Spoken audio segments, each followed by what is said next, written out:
$30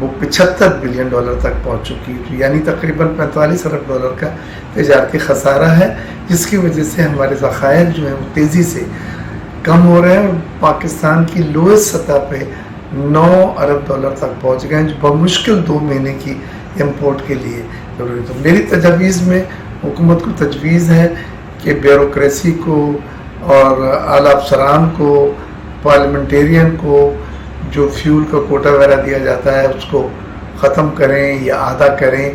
اسی طرح وہ تمام برات جو دی جا رہی ہیں وہ آپ کو ایک پیسے کی اس وقت ضرورت ہے، اس کو فی الحال سسپینڈ کیا جا سکتا ہے. ہم سب کو اس کا مل کے بوجھ اٹھانا ہے، یہ قوم کی بقا کا سوال ہے. انتظار کی گھڑیاں ختم، کراچی میں اب ماڈرن ہائیبرڈ ڈیزل بسیں چلیں گی.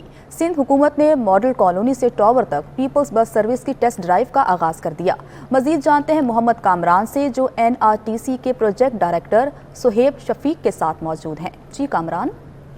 حکومت سندھ نے اپنا ایک اور وعدہ پورا کیا ہے. کراچی کے شہریوں کے لیے ماڈرن ہائیبرڈ ڈیزل بسز کا باقاعدہ طور پہ اب آغاز کرنے جا رہی ہے. 120 جو بسیں ہیں وہ ابتدائی طور پہ کراچی کی سڑکوں پہ نظر آئیں گی. اسی حوالے سے اس جو پیپلز بس سروس ہے اس حوالے سے ہم بات کریں گے NRTC کے جو پروجیکٹ ڈائریکٹر ہیں سہیب شفیق صاحب سے. سب سے پہلے تو میں بہت فخر محسوس کر رہا ہوں NRTC کے بہاف سے اور سندھ گورنمنٹ کے بہاف سے کہ الحمدللہ ہم 120 بسیں کراچی میں لا چکے ہیں اور بقیہ 130 بسیں چائنا سے لوڈ ہو رہی ہیں اینڈ سون انشاءاللہ کراچی میں اویلیبل ہوں گی. جہاں تک آپ نے سوال کیا اس کے فیچرز کے حوالے سے، سب سے پہلی چیز یہ کہ ایئر کنڈیشن بس ہے، جو کہ ٹمپریچر اینڈ ویدرز کے لحاظ سے سب سے زیادہ ریکوائرمنٹ تھی. سیکنڈلی لو انٹری بس ہے، جس کا ایڈوانٹیج یہ ہے کہ پیسنجرز کو اترنے چڑھنے میں کوئی پرابلم نہیں ہوگی، اور پیرالائز پیسنجرز کے لیے ایک اسپیشل ارینجمنٹ ہے ویل چیئرز کے حوالے سے بھی اور بیٹھنے کے بھی حوالے سے. انشاءاللہ بہت جلد آپ کو یہ بسیں سڑکوں پہ رواں دواں نظر آئیں گی. جلد ہی اس پیپلز بس سروس کا جو ہے باقاعدہ طور پہ کراچی کے سڑکوں میں اس کا آغاز ہونے جا رہا ہے. محمد کامران آپ کا بہت شکریہ. ایکسپو سینٹر کراچی میں 3 روزہ فرنیچر لیونگ ایگزیبیشن کا آغاز ہو گیا. ماسٹر ملٹی فوم کے تعاون سے منعقدہ نمائش میں خوبصورت فرنیچر کے ساتھ ساتھ مختلف اقسام کی اشیاء بھی پیش کی گئیں. GM ملٹی فوم سید کاشف شاہ کہتے ہیں کہ ان کا مقصد عوام کو بہترین کوالٹی مہیا کرنا ہے. مزید جانتے ہیں اس رپورٹ میں.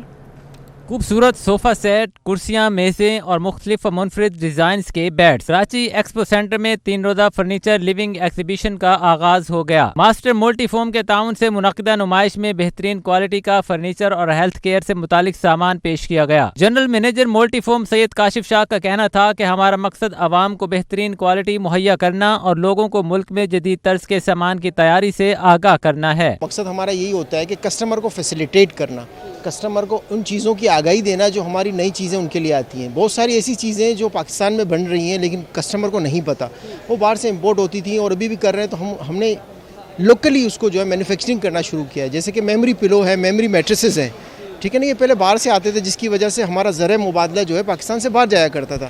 اب یہاں پر لوکلی مینوفیکچرنگ ہو رہی ہے اور اس سے جو باہر سے آ رہی ہیں اس سے کئی گنا اچھی کوالٹی میں ہم یہاں پر بنا رہے ہیں. ملٹی فوم کے ڈیلر وسیم نے بتایا کہ کوالٹی کے پیش نظر ماسٹر ملٹی فوم کی سیل زیادہ اور لوگ ہماری پروڈکٹ سے مطمئن ہیں. سال میں ایک بار پرانے سامان کے بدلے ڈسکاؤنٹ پر نیا سامان بھی مہیا کرتے ہیں. ہر سال کمپنی ہماری دیتی ہے، اور ہوتا یہ ہے کہ جن کے پرانے گدے ہو جاتے ہیں تو وہ بیک پرابلم کرتے ہیں، دوسرے پرابلم کرتے ہیں، تو وہ اس کی وجہ سے وہ ہر سال اسکیم نکالتی ہے جس میں ہوتا یہ ہے کہ ہم ایکسٹرا ڈسکاؤنٹ کے ساتھ جو ہے وہ گدا چینج کر کے دیتے ہیں، ان کو پرانا گدا لے کے نیا گدا دیتے ہیں. ماسٹر ملٹی فوم کا شمار پاکستان کے بااعتماد اداروں میں ہوتا ہے. جنرل مینیجر کاشف شاہ کا کہنا تھا کہ پہلے یہ تمام سامان امپورٹ کیا جاتا تھا، اب ہم خود پاکستان میں بنا رہے ہیں.